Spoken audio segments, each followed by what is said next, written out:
Hello बच्चों, कैसे हैं आप सब। आज हम हमारा पाठ बैल की समझदारी को पढ़ेंगे और समझेंगे। जरूरी नहीं है कि हम इंसानों में ही समझदारी हो, जो हमारे पशु पक्षी हैं वे भी बहुत समझदार होते हैं। तो इस समझदारी को हम इस पाठ बैल की समझदारी के माध्यम से पढ़ेंगे। यह है हमारा पाठ 3, बैल की समझदारी। किसी आदमी के पास एक बैल था। वह आदमी बहुत स्वार्थी था, मतलब भी बहुत ज्यादा था वह आदमी। जब बैल बूढ़ा हो गया तो उसके स्वार्थी मालिक ने सोचा कि अब ये मेरे किस काम का। अब बैल जैसे जैसे वृद्ध अवस्था में आ गया तो वो काम करने के लायक नहीं रहा। न तो वो बोझा उठा पा रहा था और न ही वो खेतों में हल चलाने में काबिल था। तो उसके मालिक ने सोचा कि अब ये बेकार हो गया, अब ये मेरे किसी काम का नहीं है। यह सोचकर वह बैल को जंगल में छोड़ आया। बैल शरीर से बूढ़ा अवश्य हो गया था, लेकिन वह बहुत समझदार था। अब बैल क्या था, वह बूढ़ा अवश्य हो गया, लेकिन वो बहुत ज्यादा समझदार अब भी था। सबसे पहले उसने अपने रहने खाने का प्रबंध करने की सोची। अब उसने क्या सोचा कि अब मुझे यहीं रहना है, तो मैं जंगल में अपने खाने की और रहने की जगह देख लेता हूँ। खाने की जंगल में तो कोई कमी नहीं थी। चारों ओर हरी हरी घास उगी हुई थी। घूमते घूमते उसे एक खाली गुफा भी मिल गई।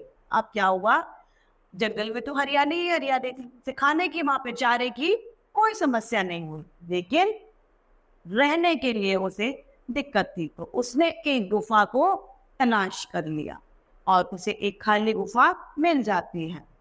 गुफा के पास ही स्वच्छ जल का तालाब भी था। गुफा के पास में एक साफ पानी का तालाब था। बैल को वह जगह बहुत सुरक्षित लगी। बैल को ये जगह अच्छी लगी कि यहाँ पे घर भी हो जाएगा और पीने का पानी भी मेरे पास है। वह वहीं रहकर आराम से अपना जीवन बिताने लगा। अच्छा खाने पीने और आराम करने के कारण बैल कुछ ही दिनों में मोटा ताजा हो गया। अब बैल को अच्छा खाना मिलता था और वह आराम भी पूरा करता था, जिसको उसके शरीर को जितनी आवश्यकता थी उसे पूर्ण मात्रा में खाना और आराम मिल रहा था। फलस्वरूप वह अच्छा खासा मोटा ताजा हो जाता है। अचानक एक दिन वह अपनी गुफा से बाहर आराम करने बैठा हुआ था कि एक शेर उधर से आता हुआ दिखाई दिया। अब उसे क्या दिखाई दिया कि शेर उधर दूसरी तरफ से आ रहा है। बैल बिल्कुल नहीं घबराया। उसने अपनी बुद्धि से काम लिया। जब शेर कुछ और पास आया तो बैल अपनी पत्नी से जोर से बोला, अरे भाग्यवान, आज बच्चों के लिए बहुत ही अच्छा भोजन मिलने वाला है। एक शेर आ रहा है। अब वो क्या बोलता है अपनी पत्नी को कि भाग्यवान, आज बच्चों के लिए बहुत अच्छा भोजन मिलेगा, एक शेर हमारी तरफ में आ रहा है। शोर मत मचाना, नहीं तो वह भाग जाएगा। अब वह अपनी चाल चल रहा होता है और कहता है आप उधम मत करना, नहीं तो शेर यहाँ से डर के भाग जाएगा, उसे पता चल जाएगा। वह जैसे ही मेरे पास आएगा मैं उसे अपने सींगों से मार डालूंगा, तुम तैयार रहना। अब बैल क्या कहता है कि वो जैसे ही यहाँ आएगा मैं उसे बड़े बड़े सींगों से उसे मार दूंगा, तुम बिल्कुल तैयार रहना मेरा साथ देने के लिए। बैल यह बात शेर ने सुन ली और वह डर गया।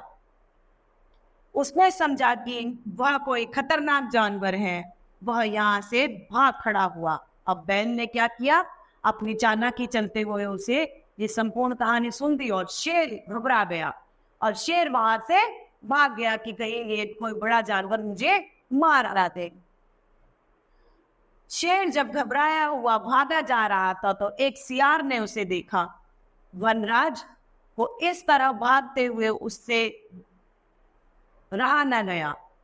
उसने शेर को रोका और भागने का कारण पूछा। अब सियार ने पूछा कि भाई आखिर आप वन के राजा होने के बाद भाग क्यों रहे हो, कारण क्या है आपका। शेर ने सियार को आप बीती सुना दी।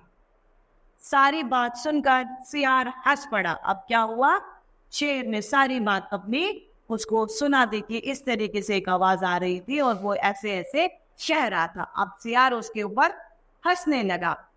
शेर ने आश्चर्य से पूछा, तुम क्यों हंस रहे हो? सियार बोला, क्षमा करें महाराज, मैं आपकी मूर्खता पर हंस रहा हूं। शेर ने कहा, तुम कहना क्या चाहते हो? सियार बोला, महाराज, आप जिससे डर रहे हैं वह कोई खतरनाक जानवर नहीं, वह एक साधारण बैल है। वह आपका शिकार है। आप मेरे साथ चलिए, मैं आपको दिखाता हूं। अब उसने सारी बात शेर को बता दी कि जो आप आवाज सुन के आ रहे हैं वो कोई खतरनाक जानवर नहीं है, वह तो मात्र एक आपका शिकार है जो कि एक बैल है। आप मेरे साथ आइए, मैं आपको दिखाता हूं। लेकिन शेर के मन में तो डर बैठ गया था, इसलिए वह सियार की बात मानने को तैयार नहीं हुआ। वह बोला, तुम मुझे क्या दिखाओगे? मैं स्वयं देख चुका हूं कि वह निश्चय ही कोई भयंकर जानवर है। अब उसने क्या बोला कि तुम मुझे क्या दिखाओगे? भाई, मैं तो पहले ही अभी वहां से देख के आया हूं और वो मैं पक्का कह सकता हूं उस बात से कि वह एक बड़ा भयंकर जानवर ही है। सियार ने कहा, ऐसा नहीं है महाराज, आपको निश्चय ही धोखा हुआ है। शेर घुर्राया, क्या बकते हो? क्या तुम्हें अपनी जान प्यारी है या नहीं? सियार बोला, क्षमा करें महाराज, आप एक बार मेरी बात मानकर चलें। आप अपनी मूंछ मेरी पूंछ से बांध लें, मैं आगे रहूंगा। अगर वह जानवर आपको हानि पहुंचाएगा तो पहले मैं झेलूंगा। शेर इस शर्त पर सियार के साथ चलने को तैयार हो जाता है। अब वो सियार उससे जबरदस्ती करता है कि नहीं, वह एक बैल ही है, आप मेरे साथ चलिए, आप पीछे रहिएगा और मैं आगे रहूंगा। अगर कोई भी खतरा होगा तो पहले मैं झेलूंगा, बाद में आप उस खतरे को झेलना। और शेर तैयार हो जाता है। उसने अपनी पूंछ सियार की मूंछ से बांध ली और साथ साथ चलने लगा। जब बैल ने शेर और सियार को एक साथ आते देखा तो वह समझ गया कि धूर्त सियार ने शेर को सब कुछ बता दिया। बैल को पता चल गया था कि इस सियार ने सब कुछ इस शेर को बता दिया। बैल फिर भी नहीं घबराया, वह जोर जोर से चिल्लाकर बोला, ओ सियार, मैंने तुझे 2 शेर लाने को कहा था, तू केवल एक ही शेर लेकर आया है, इससे तो मेरे बच्चों का पेट भी नहीं भरेगा। अब वह बैल और ज्यादा चतुराई से उनका सामना करने को तैयार हो गया। उसने बोला जोर से चिल्लाकर कि अरे सियार, मैंने तुम्हें 2 शेर लेके आने के लिए कहा था और तुम एक ही शेर लेके आ रहे हो, इस शेर से तो मेरे बच्चों का पेट भी नहीं भरेगा। शेर ने जैसे ही बैल की यह बात सुनी, उसे लगा कि सियार ने उसके साथ धोखा किया है। बस फिर क्या था, अपनी जान बचाने के लिए शेर तेजी से उल्टे पांव दौड़ पड़ा। शेर की पूंछ से बंधी थी, इसलिए वह शेर के साथ घिसटता हुआ चला गया।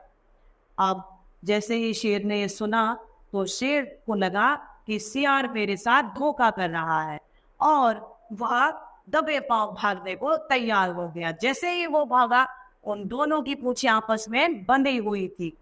शेर भागा तो सियार घसीटता हुआ उसके पीछे चलने लगा। इस तरह चतुर बैल ने समझदारी से अपनी जान बचा ली। शेर फिर कभी उधर नहीं आया। बैल आराम से अपनी गुफा में रहता रहा। तो इस तरीके से हमें ये सीख मिलती है बच्चों कि कितने भी विषम परिस्थितियां क्यों ना हो, हमें सदैव अपनी बुद्धि के प्रयोग करना चाहिए, धैर्य रखना चाहिए। धैर्य और बुद्धि के प्रयोग से कठिन परिस्थितियों में भी हम विजय हासिल कर सकते हैं। इस तरीके से हमारा ये पाठ समाप्त होता है। मुझे आशा है आप सभी को ये पाठ भली भांति समझ में आया होगा।